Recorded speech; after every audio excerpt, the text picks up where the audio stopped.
नमस्कार। प्रांजल ज्ञान गंगा में आप सभी का स्वागत है। हम संक्षिप्त महाभारत का पाठ कर रहे हैं जिसमें कि वन पर्व चल रहा है। वन पर्व में हम राजा नल और दमयंती की कथा को पढ़ रहे हैं, जिसमें कि कल हमने कलयुग का दुर्भाव, जुए में नल का हारना और उनका नगर से निर्वाचन की कथा को पढ़ा था। आज हम राजा नल का दमयंती को त्यागना, दमयंती को संकटों से बचते हुए दिव्य ऋषियों के दर्शन और राजा सुबाहु के महल में निवास की कथा को पढ़ेंगे, जो कि इस प्रकार। बृहदश्व जी कहते हैं, युधिष्ठिर, उस समय राजा नल के शरीर पर वस्त्र नहीं था, और तो क्या धरती पर बिछाने के लिए एक चटाई भी नहीं थी। शरीर धूल से लथपथ हो रहा था। भूख प्यास की पीड़ा अलग ही थी। राजा नल जमीन पर ही सो गए। दमयंती के जीवन में भी कभी ऐसी परिस्थिति नहीं आई थी। वह सुकुमारी भी सो गई। दमयंती के सो जाने पर राजा नल की नींद टूटी। सच्ची बात तो यह थी कि वे दुख और शोक की अधिकता के कारण सुख की नींद सो भी नहीं सकते थे। आँख खुलने पर उनके सामने राज्य के छिन जाने से, सगे संबंधियों के छूटने और पक्षियों के वस्त्र लेकर उड़ जाने के दृश्य एक एक करके आने लगे। वे सोचने लगे कि दमयंती मुझ पर बड़ा प्रेम करती है। प्रेम के कारण ही वह इतना दुख भोग रही है। यदि मैं इसे छोड़कर चला जाऊंगा तो वे अपने पिता के घर चली जाएगी। मेरे साथ तो इसे दुख ही दुख भोगना पड़ेगा। यदि मैं इसे छोड़कर चला जाऊं तो संभव है कि इसे सुख भी मिल जाए। अंत में राजा नल ने यही निश्चय किया कि दमयंती को छोड़कर चले जाने में ही भलाई है। दमयंती सच्ची पतिव्रता है, कोई भी इसके सतीत्व को भंग नहीं कर सकता। इस प्रकार त्यागने का निश्चय करके और सतीत्व की ओर से निश्चिंत होकर राजा नल ने यह विचार किया कि मैं नंगा हूँ और दमयंती के शरीर पर भी केवल एक ही वस्त्र है। फिर भी इसके वस्त्रों से आधा फाड़ लेना ही श्रेयस्कर है, परंतु फाड़ूं कैसे? शायद यह जग जाए। वे धर्मशाला में इधर उधर घूमने लगे। उनकी दृष्टि एक बिना म्यान की तलवार पर पड़ गई। राजा नल ने उसे उठा लिया और धीरे से दमयंती का आधा वस्त्र फाड़कर अपना शरीर ढक लिया। दमयंती नींद में थी। राजा नल उसे छोड़कर निकल पड़े। थोड़ी देर बाद जब उनका हृदय शांत हुआ तब वे फिर धर्मशाला में लौट आए और दमयंती को देखकर रोने लगे। वे सोचने लगे कि अब तक मेरी प्राण प्रिया अंतपुर के पर्दे में रहती थी, इसे कोई छू भी नहीं सकता था। आज यह अनाथ के समान आधा वस्त्र पहने धूल में सो रही है।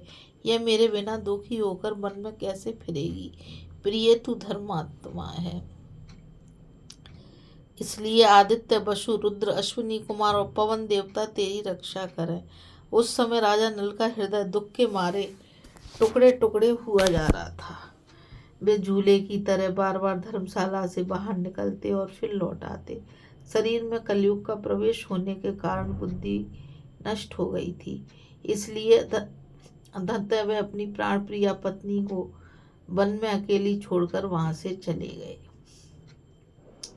जब दमयंती की नींद टूटी तब उसने देखा कि राजा नल वहां नहीं है। वे आशंका से भरकर पुकारने लगी, महाराज, स्वामी, मेरे सर्वस्व, आप कहाँ हैं? मैं अकेली डर रही हूँ। आप कहाँ हैं? यहाँ आ जाइए। बस अब अधिक हंसी ना कीजिए। मेरे कठोर स्वामी, मुझे क्यों डरा रहे हैं? शीघ्र आइए, शीघ्र दर्शन दीजिए। देखिए, मुझे डर लग रहा है और मैं आपको देख रही हूँ। लो, यह देख लिया। लताओं की आड़ में चुप क्यों हो रहे हैं? मैं दुख में पड़कर इतना विलाप कर रही हूँ और आप मेरे पास आकर धैर्य भी नहीं देते।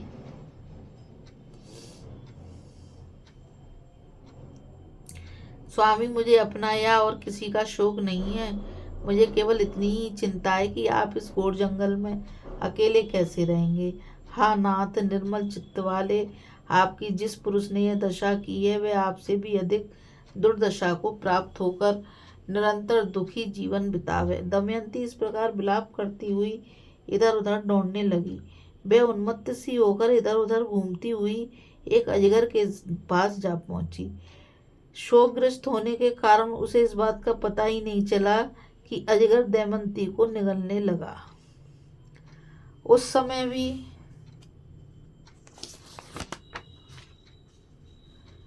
दमयंती चित्त में अपनी नहीं राजा नल की ही चिंता थी कि वे अकेले कैसे रहेंगे।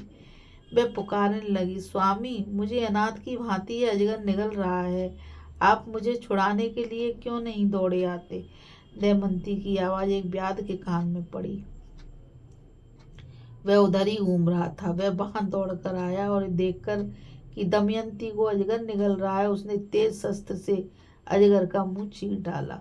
उसने दमयंती को छुड़ाकर नहलाया, आश्वासन देकर भोजन कराया। दमयंती कुछ कुछ शांत हुई। व्याध ने पूछा, सुंदरी, तुम कौन हो? किस कष्ट में पड़कर किस उद्देश्य से यहाँ आई हो? दमयंती ने व्याध से अपनी कष्ट कहानी कही। दमयंती की सुंदरता, बोलचाल और मनोहरता देखकर व्याध काम मोहित हो गया। वह मीठी मीठी बातें करके दमयंती को अपने वश में करने की चेष्टा करने लगा। दमयंती दुरात्मा व्याध के मन का भाव जानकर क्रोध के आवेश से प्रज्वलित हो गई। दमयंती ने व्याध के बलात्कार की चेष्टा को बहुत रोकना चाहा, परंतु जब वह किसी प्रकार न माना तब उसने साफ दे दिया, यदि मैंने नरेश राजा नल को छोड़कर और किसी पुरुष का मन से भी चिंतन नहीं किया हो तो यह पापी शूद्र व्याध मरकर जमीन पर गिर पड़े। दमयंती के मुंह से ऐसे बात निकलते ही व्याध के प्राण पखेरु उड़ गए। वह जले हुए ठूंठ की तरह पृथ्वी पर गिर पड़ा। व्याध के मर जाने पर दमयंती राजा नल को ढूंढती हुई एक निर्जन और भयंकर वन में जा पहुंची। बहुत से पर्वत, नदी, नद, जंगल, हिस्त्र, पशु, पक्षी, पिशाच आदि को देखती हुई और विरह के उन्माद में उनसे राजा नल का पता पूछती हुई कि क्या तुमने कहीं मेरे राजा को देखा है? मैं उत्तर की ओर बढ़ने लगी। 3 दिन 3 रात बीत जाने के बाद दमयंती ने देखा कि सामने एक बड़ा सुंदर तपोवन है। उस आश्रम में वशिष्ठ, भृगु और अत्रि के समान मितभोजी, संयमी, पवित्र, जितेंद्रिय और तपस्वी ऋषि निवास कर रहे हैं। वे वृक्षों की मृग छाला धारण किए हुए हैं। दमयंती को कुछ धैर्य मिला। उसने आश्रम में जाकर बड़ी नम्रता के साथ तपस्वी ऋषियों को प्रणाम किया और हाथ जोड़कर खड़ी हो गई। ऋषियों ने स्वागत है कहकर दमयंती का सत्कार किया और बोले, बैठ जाओ, हम तुम्हारा क्या काम करें? दमयंती ने भद्र महिला के समान पूछा, आपकी तपस्या, अग्नि, धर्म और पशु पक्षी तो सकुशल है ना? आपके धर्माचरण में तो कोई विघ्न नहीं डालता। ऋषियों ने कहा, कल्याणी, हम तो सब प्रकार से सकुशल हैं। तुम कौन हो? किस उद्देश्य से यहाँ आई हो? हमें बड़ा आश्चर्य हो रहा है। क्या तुम वन, पर्वत, नदी की अधिष्ठात्र देवता हो?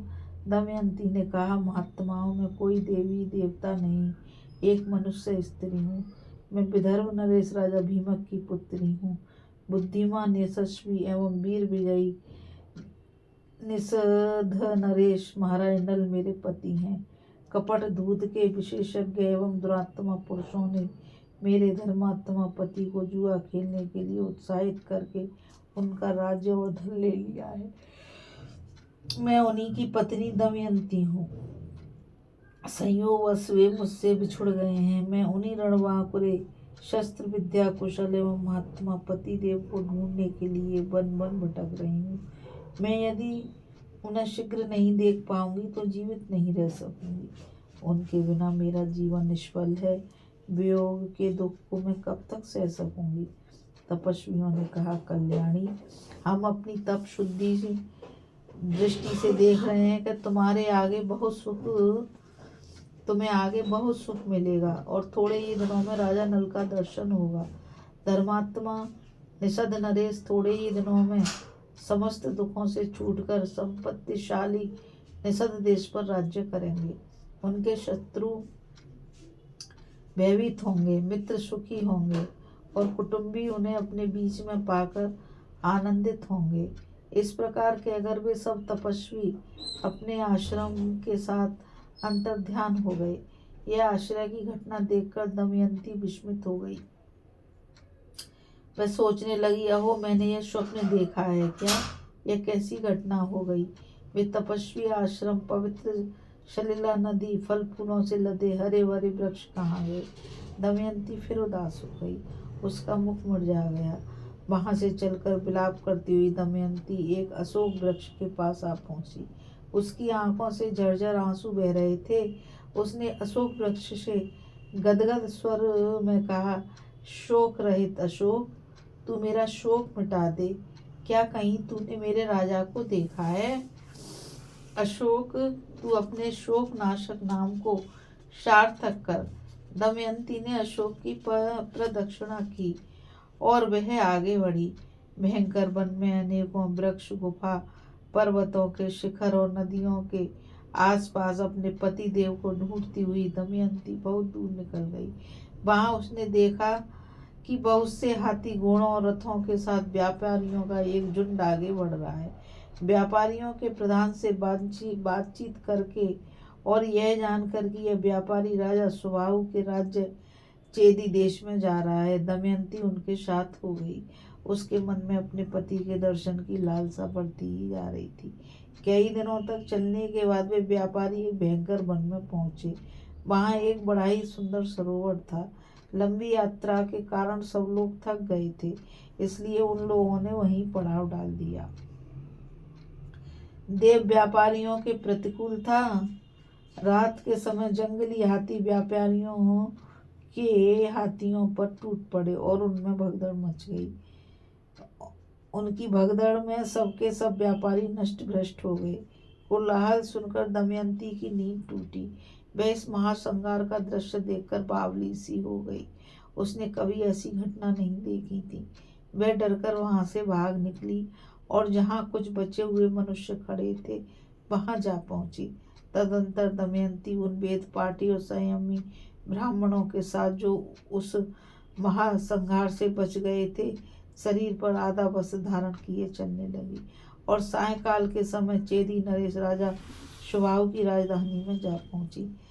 जिस समय दमयंती राजधानी के राजपथ पर चल रही थी, नागरिकों ने यही समझा कि यह कोई बावली स्त्री है।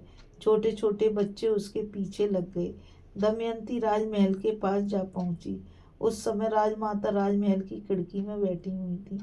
उन्होंने बच्चों से घिरी दमयंती को देखकर धाय से कहा, अरे सखी देख तो, यह स्त्री बड़ी दुखिया मालूम पड़ती है। अपने लिए कोई आश्रय ढूंढ रही है। बच्चे इसे दुख दे रहे हैं। तू जा इसे मेरे पास ले आ। यह सुंदरी तो इतनी है मानो मेरे महल को भी दमका देगी।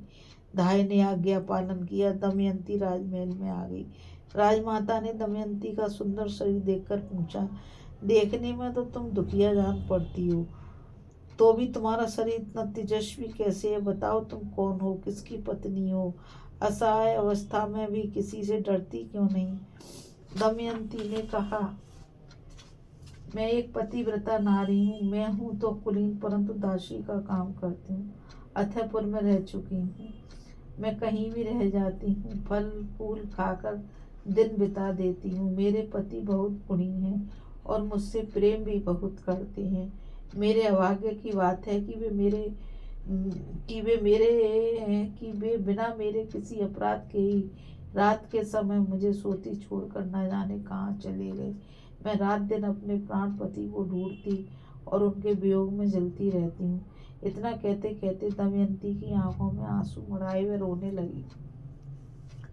दमयंती के दुख भरे विलाप से राजमाता का जी भर आया। वे कहने लगी, कल्याणी, मेरा तुम पर स्वाभाविक ही प्रेम हो रहा है। तुम मेरे पास रहो, मैं तुम्हारे पति को ढूंढने का प्रबंध करूंगी।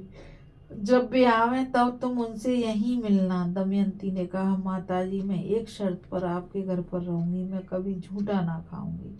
किसी के पैर नहीं धोऊंगी और पर पुरुष के साथ किसी प्रकार भी बातचीत नहीं करूंगी। यदि कोई पुरुष मुझे दुष्चेष्टा करे तो उसे दंड देना होगा। बार बार ऐसा करने पर उसे प्राणांत दंड भी देना होगा। मैं अपने पति को ढूंढने के लिए ब्राह्मणों से बातचीत करती रहूंगी। आप यदि मेरी यह शर्त स्वीकार करें तब तो मैं रह सकती हूँ, अन्यथा नहीं। राजमाता दमयंती के नियमों को सुनकर बहुत प्रसन्न हुई और उन्होंने कहा कि ऐसा ही होगा।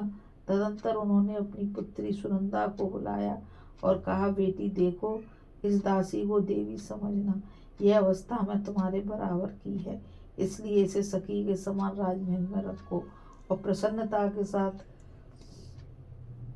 इससे मनोरंजन करती रहो। सुनंदा प्रसन्नता के साथ दमयंती को अपने महल में ले गई। दमयंती अपनी इच्छा अनुसार नियमों का पालन करती हुई महल में रहने लगी। इस कथा में बस इतना ही।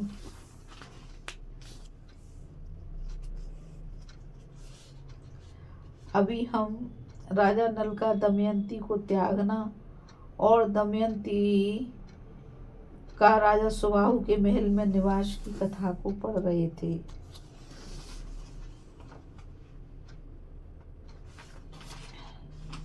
कल हम राजा नल का रूप बदलना, ऋतुपर्ण के यहाँ सारथी होना, भीमक के द्वारा नल दमयंती की खोज और दमयंती का मिलना की कथा को पढ़ेंगे। इस कथा में आज बस इतना ही। मुझ गीता रावत को आज्ञा दीजिए और मैं आप सभी से यही कहना चाहूँगी कि इस चैनल को ज़्यादा से ज़्यादा लाइक, शेयर और सब्सक्राइब कीजिए ताकि यह अमूल्य ज्ञान अधिक से अधिक लोगों तक पहुँच सके। राधे राधे, जय श्री कृष्णा, नमस्कार।